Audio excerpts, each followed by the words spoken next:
Hello. Not long ago, I turned on one of the Harry Potter movies for about 10 minutes or so because I was waiting for another program to come on. Right now, I've been instead turning to one of the music channels and listening to that. But I thought it would be about 10 minutes or so. So suddenly I was shocked by what I saw. It was something that I had seen before, but seeing it in that isolated 10 minutes shocked me from what I was seeing presented in a movie for children. There was some unchecked, uncorrected, and unapologetic physical aggression to Ron Weasley, her supposed boyfriend, and that's after an earlier movie where she also showed some real physical rudeness to Harry Potter.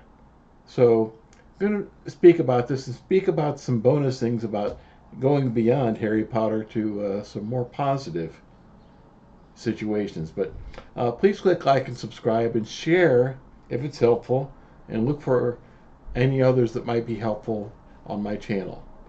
So when we come to Hermione Granger in the Harry, Harry Potter movies and books,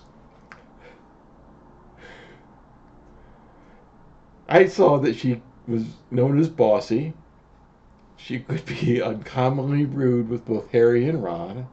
And I saw some other behaviors, this aggression that could have been eliminated or um, grown out of without making her a faultless Mary Sue. And she may, in some ways, tend toward that already as a character. But the first act of physical aggression, really rudeness, was towards Harry. In Harry Potter and the Prisoner of Azkaban, where they were trying to do some things with this time turner, the small hourglass pendant on a chain with hour reversal, trying to travel back in time, specific number of times. Harry put his hand on it, and she slapped his hand away. And I remember being surprised by that first time I saw it because that's really rude. And maybe she should have said I'm sorry or something like that if she didn't. I don't believe she did, although that's something that should have been apologized for because you just don't go around slapping the hands of people you're working with like that. And but this is it would have shown some real character growth for her to see what happened if her own bossiness got out of control, how it can be rudeness, and what was even worse than the hand slap was what I saw when I turned to that movie. That 10 minutes of it was Harry Potter and the Deathly Hallows #1.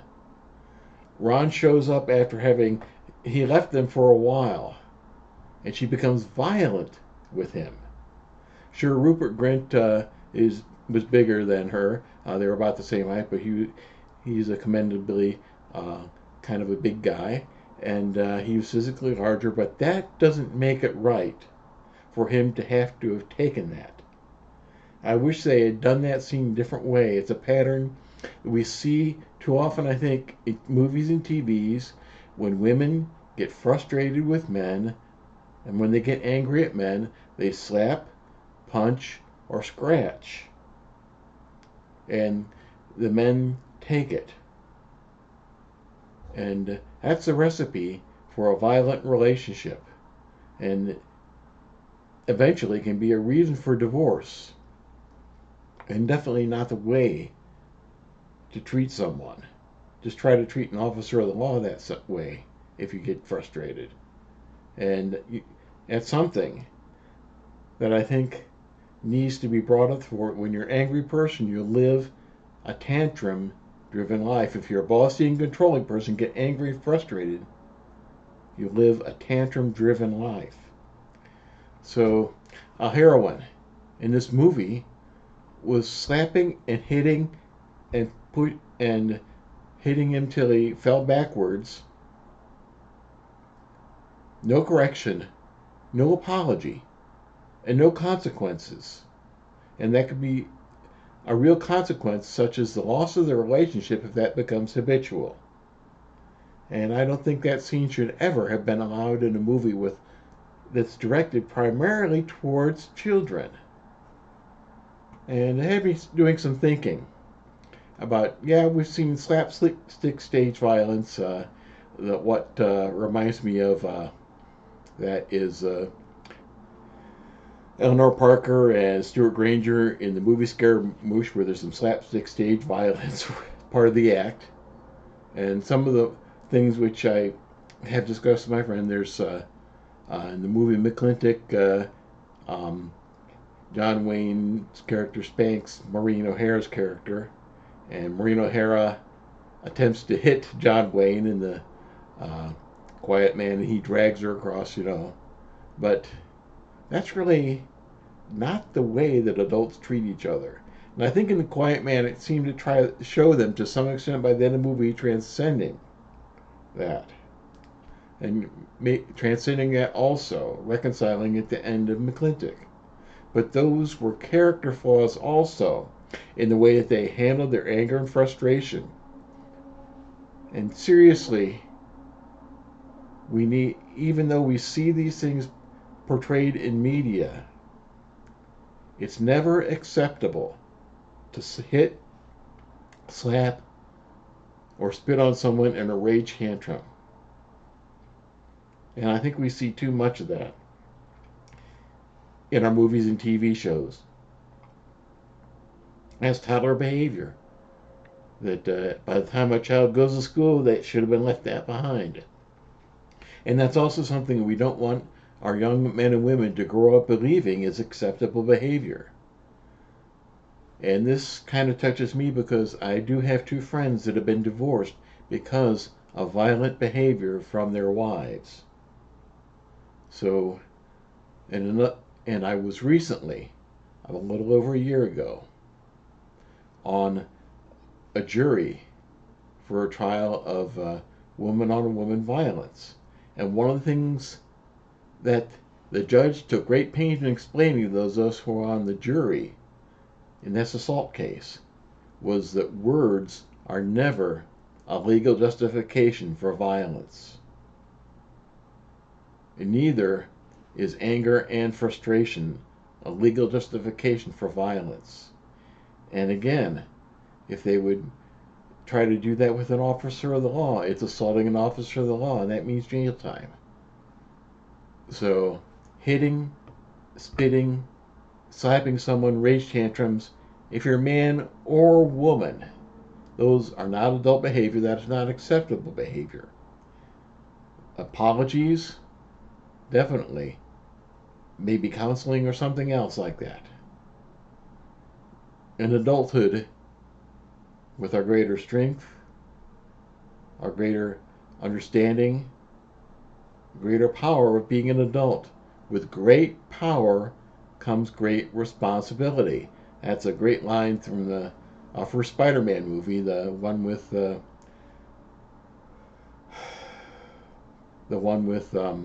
now I can't remember the names right now, but it's one I've seen that not enough. But with adult relationships comes adult responsibility. No hitting, spitting, slapping, rage tantrums. This means self-control, restraint, talking through problems instead of descending into rage tantrums. Something else, kind of some bonus observations now. In those movies, the Harry Potter movies, those dating relationships don't seem to be anything other than dysfunctional or pathological. Of course, at the ages of the characters in the movies, immaturity is to be expected. But I don't seem to see that much mutual esteem and genuinely loving each other. But sometimes it seems like they're just sticking together because they're sticking together. And maybe they had a crush that's normal for those ages, but any of those couples that were in the Harry Potter movies, they would have had to have worked through a lot and matured a lot to be able to sustain a marriage. And That might have made some interesting character arcs and follow-ups in any sequels to see the kinds of things they had to deal with within themselves to be able to sustain a loving marriage and a family. So we can see this throughout other movies where there are some difficult relationships which are entered into um, in immature time, but before high school, perhaps. I can think of classic movie Splendor in the Grass, where there was an unpassionate relationship between Warren Beatty's character and Natalie Wood's character. I remember Natalie Wood's character was named Deanie, and I don't remember what his name was. But they both went through some difficulties where it seemed like they were sticking together to stick together because everyone expected them to stick together. And they went through some difficulties with some, probably could have been avoided with some less histrionics, and if they had simply been able to assert what they wanted for each other and from each other in the face of the pressure from their parents, and some more common sense too, that sticking together just to stick together isn't really that much of a basis to start to build a marriage at that age. And there are two other classic movies that come to mind too. Um, in the movie A Summer Place, there's an assertion of what marital love should be. And the character Sylvia Hunter gives some really profound reflections, which, if you don't stop and listen to them, you really need to understand how much of a corrective they are to the problems that she made and the others made in the movies. The exact quote isn't widely circulated, but she expresses a sentiment that true love, and love in its truest form, evolves. Early passion may be thrilling, but it's a deepening of affection, understanding, and companionship over time that defines lasting love. Wow, that's worth repeating. That line passed by a lot of people, but love in its truest form evolves. Early passion may be thrilling, but it's a deepening of affection, understanding, and companionship over time that defines lasting love. And there's another scene where Sylvia Hunter in The Summer Place says, after the first year or so, love between a husband and wife becomes less about excitement and more about quiet devotion and a kind of emotional maturity where partners truly begin to know and cherish each other. It's not the fireworks anymore. It's a steady flame, as she says. So, in that movie, it's a great contrast to the impulsive and the usual romance of the two characters, Molly and Johnny, Sandra Dee, and um, the tall guy. Names are failing me at the moment, but Sylvia's insight kind of shows what their situation needed to come. That real love isn't just felt; it's cultivated. You work at it, a marriage, and it's something we don't see that much of in the movies, but in some of the other movies you do find it. Perhaps the best assertion of marital commitment over the years comes in the classic movie, The Best Years of Our Lives. This is a movie about three men returning from World War II to their families. And parts of it were filmed in Cincinnati, parts of it, I believe, were also filmed in Los Angeles. And at the end of the movie, three men seem to have found a viable relationship at the end.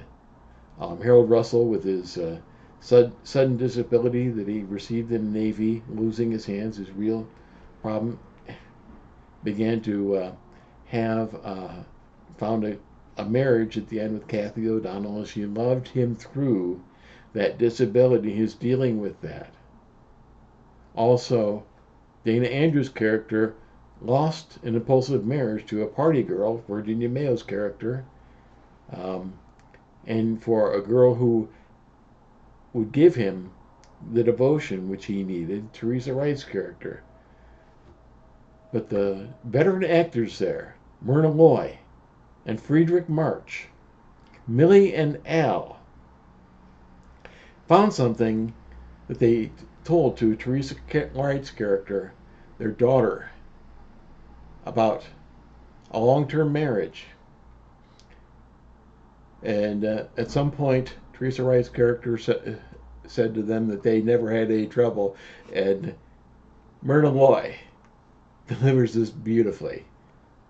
She said, "We never had any trouble." She turns to Friedrich March, Al in the movie, and says, "How many times have I told you I hated you and believed it in my heart? How many times have you said you were sick and tired of me and that we were all washed up?